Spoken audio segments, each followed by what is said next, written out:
Una fecha como hoy, el día de la declaración de nuestra independencia, culmina un proceso de aproximadamente 3 meses y medio de deliberación en el Congreso de Tucumán, un lugar estratégico, acorde a la situación política, interna y externa también. ¿Por qué?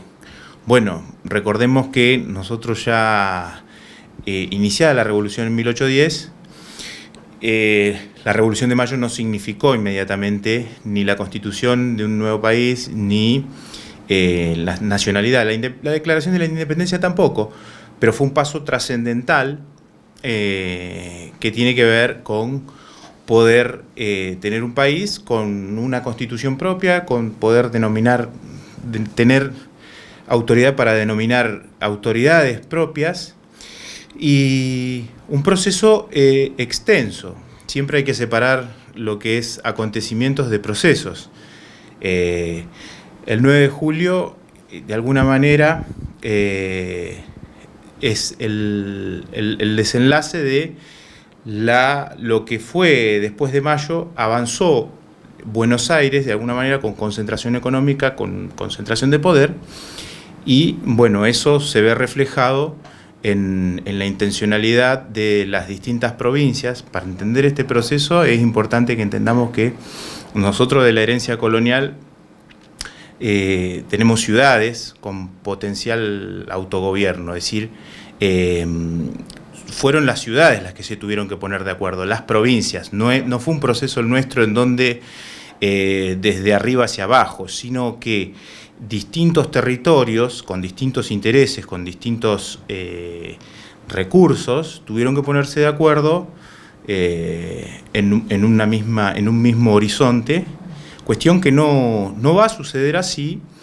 porque bueno, va a haber provincias que no van a enviar sus diputados al Congreso, pero mayormente provincias como las de Mendoza, Jujuy, San Luis, Catamarca, lo que sería en aquel momento, ¿no? Lo que vendrían a ser hoy estas provincias, envían sus representantes al Congreso y después de 3 meses se llega a esta declaración. Bueno, y 2020, tantos años después, un 9 de julio, como decíamos, ¿alguna reflexión sobre este acontecimiento tan importante para la Argentina? Bueno, por supuesto que uno no concibe la independencia en la actualidad como la concebían los revolucionarios en aquel momento, ¿no es cierto?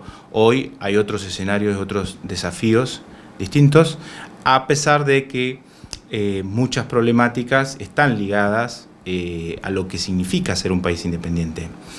Ser un país independiente es ser un país soberano, tener decisiones en su propio territorio, decidir sobre sus políticas, no dejar de tener relaciones internacionales con ningún país, sí hacerse valer en el concierto internacional de naciones, y sobre todo, fundamentalmente, frente a las hegemonías, ¿no es cierto?, a los países más poderosos, más hegemónicos de alguna manera.